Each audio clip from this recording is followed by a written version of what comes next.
Evan Lee never stopped working there. Evan Lee was not a defender whatsoever. So he's a pitcher and a hitter. You might, like I said, you may see Hunter Wilson over there. I might put Kinley over there. I could stick Kerstead over there if I really needed to. And we're going to look at all of it. You know, it's we got to get a little more production over there, and a little better defense. Or if we're not getting the production, we need to play really, really solid defense. Has the lack of production there surprised you? I mean, offensively? Oh yeah. I mean, just you look at the numbers. It's there's not a lot of RBIs there. Then that's a position that needs to produce, and be able to make plays, but you got to produce. And it just hadn't happened. Number 3 starter, you still go with Campbell? Yeah, I mean, as of now, he looked really good for almost 4 innings. I mean, stuff was real good. 92 to 95, downhill, good cutter. Just got to be able to work out of a jam every now and then. So I think what it'll be is just be a real short leash.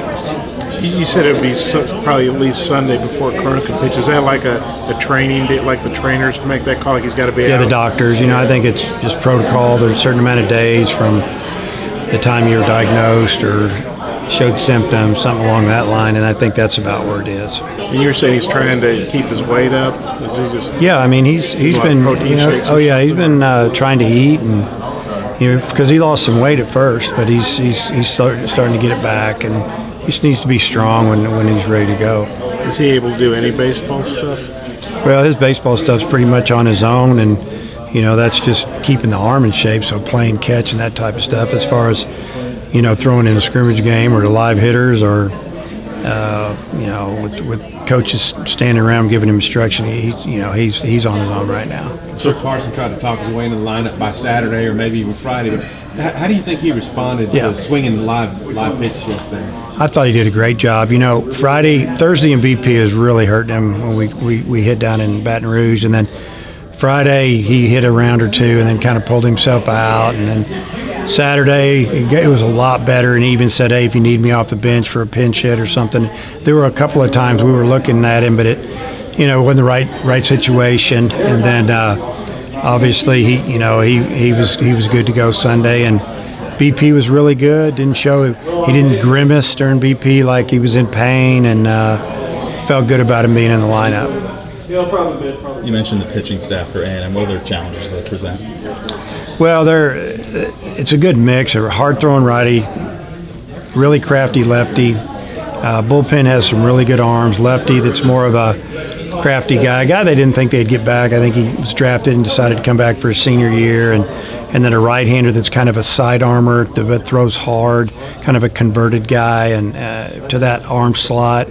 And then Kolick throws on Sunday, and he threw Friday for him last year. So, they know what they're going to do every weekend, and they pretty much stuck with it. And they're like all of us. Sometimes it works, sometimes it doesn't. They're a couple games behind us, but they're right in the mix with everybody else. So every game's important. Are you okay with not getting 7 or 8 inning starts? That's more pitches for Knight and Murphy down the road, or how do you feel about that? Thought about that a lot. I pulled Knight out an inning or two probably earlier than normal, and probably the first thing I say to him, or first thing I say is, hey, good job, we're going to go to the pen. And he's like, I got more in here, and I say we're going to need it down the road. That's what I always tell him, and I do feel that. Do you like the fact that he never wants to come out? Oh yeah, I think every coach likes the fact that pitchers want to stay out there, but sometimes you got to save some, or we see something, or we just got to make a move. What do you feel like you guys got to do to make sure you get a regional at home? I don't know. Just keep playing. Just win. It's like anybody else. Just try to win as many games as we can down the stretch. Played a really tough schedule. Strength of schedule is like 5th in the country. Still got A&M here who's ranked, and then obviously we go on the road to a top 10 team, or RPI-wise, at Georgia. So that's not going anywhere, but maybe to 3 or 2 or whatever. And if we win enough games, because everybody we play the rest of the year is going to be a very good team. The next 6, and then you get into a tournament. I don't know who we're going to face. They're going to be a ranked team for the most part, and if we win our share and we deserve it, they'll give us a regional. At first base, is it safe to say you're going to make a change, or you're contemplating a change? It's pretty safe to say that I'm going to make a change. How much do you hope that motivates those two guys to pick it up? Well, they can come off the bench and maybe get a hit, or I can match them up against somebody. But it's just time. If it was just, it's turned into a defensive position for me. So if we decide to go back to an offensive position, then maybe somebody else goes there and we put Bonnie in the outfield, and then we can DH Lee. I mean, there's some options, but it's not like there's panic, but it's frustration more than anything, because this is a position that that in most cases is got to be a position where guys produce. You look at the West, how jumbled up it is right now. I know we've talked about it before during the season, but with 2 weeks left. I mean, it does surprise me at all where it's at. I mean, I look at where we are, and 1 minute you're frustrated because you feel like you should win a couple more games, and then you take a step back and say, I'm probably lucky to be there. Ole Miss is as good as anybody in the country, and they almost got swept at South Carolina. Had to win in extra innings, and they're a game back. And then LSU, slow start, kicked it into gear, play extremely well at home. Looking at who everybody else plays, or all just play each other. It's just going to probably go down to that last 2 games of the regular season before we're going to figure it out, and that's what I've thought all along. If Cronin is medically cleared Sunday, but he hadn't really thrown in a couple weeks, I mean, are you hesitant to use him when he maybe isn't? Well, if he's our best option, I'll use him. If the other guys have already thrown, and they probably will by then, I mean, and he's the best guy. I mean, he's thrown. He's playing. He's keeping his arm in shape. He just had thrown in a live game against live hitters. So, but he knows how to do that. But he's thrown some in practice, keeping his arm in shape. He's thrown on his own. Yeah. How tough is it to balance Rindle and Lowski's pitches right now when that's what you have to help play that game? Yeah, I mean, that's kind of what I talked about a little bit. We felt like if we could have, if we had one more guy, we wouldn't have to double up. Maybe we'd have got another game down there. It's been, you just get to the point, and this is where we're at now. Let's just try to win this game.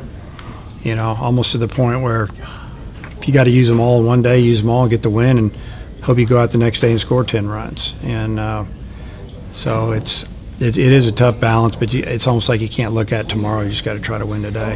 When you look back at LSU, how tough is it to leave runners on base on Friday or on Saturday, and then? Yeah, I mean, that was the game. That was the game that we had them. We had, as far as scoring runs, whether we were going to win or not, we should have scored another 4 or 5 runs. And just make contact, stay out of the double play, hit a sac fly, take a walk, and we just didn't do it. So it is frustrating, because we need to win the game, but we wanted to win the series, and that could have won it. Made Sunday a little bit easier for us. Could have relaxed. Maybe it'd have gone better, but instead of doing that, we put a lot of pressure on ourselves and didn't win. How much of that is maybe pressure carrying over from week to week on the road? Trying to maybe, is there pressure to try to probably a little bit individually for them, each guy. I don't know how each one of them handled it. You got guys that are juniors that they want to win a championship, they want to play pro ball, and they don't know how to handle things, I guess. There's some that they just show up every day and play, and that's the attitude you have to be in this game if you want to be successful, because there's a lot of failure, and you don't need any added pressure inflicted by a coach or yourself. And that's why the coaches, we've tried to stay away from that. Just, hey, let's play better. We're better than what we've shown on the road. We played some good people on the road, though, and but there's a few games that we should have gotten. You see where Tony got the two-game suspension. I think it was called for prolonged arguing. Did he get 2 or 1? That was 2. He had to miss the last Kentucky game. The prolonged through the second game in there. Yeah, I guess. Yeah, I don't keep up with that, but I knew that he got thrown out in the middle of the week, and then I knew he got tossed again, so I knew he'd have to sit a game. So, hey, his team responded. They won yesterday. If that's what you want me to get thrown out, so maybe we'll win a game. I don't know. Whatever. I'm not advocating that. You have been tossed a few times, though. No. Not this year, though, right? Don't need to. We got a video review. I love it. The best thing that's ever happened. Have you talked to Tony since he got that deal? He texted me the other day, but yeah, I haven't talked to him since then. Just text. What do you think of the production that Cole's given you at the top of the lineup? It's been great. You know, I mean, he can start the game off with a double or a home run, but you know, he's got a pretty good eye, and he's kind of a feared hitter. But you know, after that, he can be an RBI guy. Got to get that into that order to get on base. He's comfortable there. You know, instead of flip flopping that thing, just, you know, like I said, a couple of weeks, called him in and talked to him about it, and he was all good with it. So he feels comfortable there. He'd probably be a 3 or 4 hitter for you. What made you make the decision to put him at number 1? Well, you know, to me, he's either a 1 or more of a 3. Yeah. You know, I want him to feel like he's got to try to hit for power. That just kind of happens because he's got a good swing, and he doesn't get cheated when he sees a good pitch. And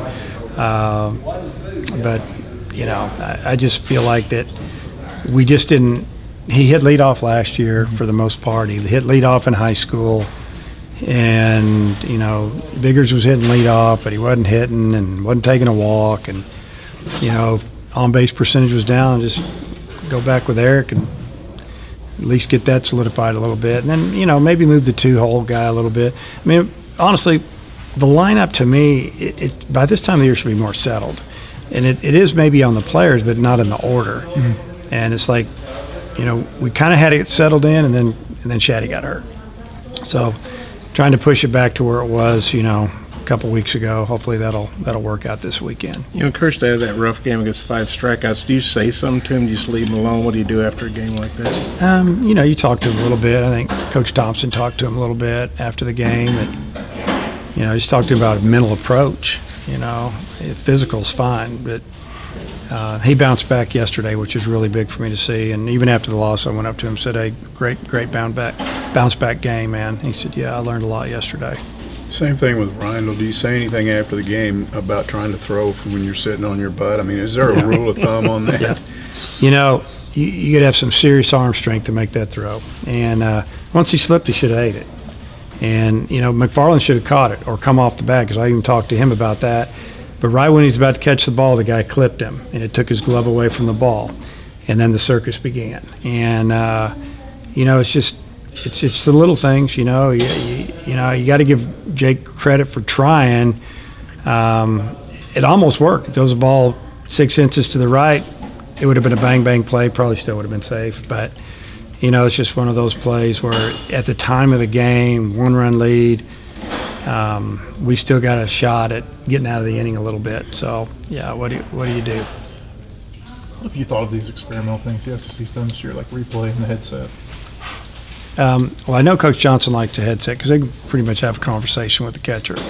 And so I like that. The replays, to me, has been great, you know, because usually what we, the coaches, get upset about are the plays at first.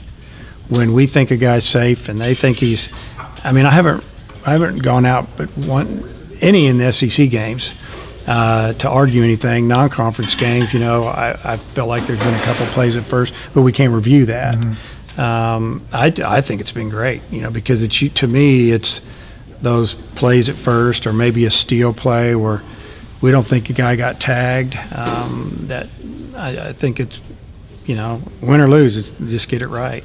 Those home runs down the line, you were talking about, you couldn't really see it on the replay the other night. It seems like just about every one of those, there hasn't been a real good camera angle. Is that something you guys talked to the league about after the year? We've talked to the umpires at home plate about it, you know, and you know, MLB, they have 12, 15 cameras. We've got 5, 4, somewhere in there most of the time, and you can't get that shot in these ballparks.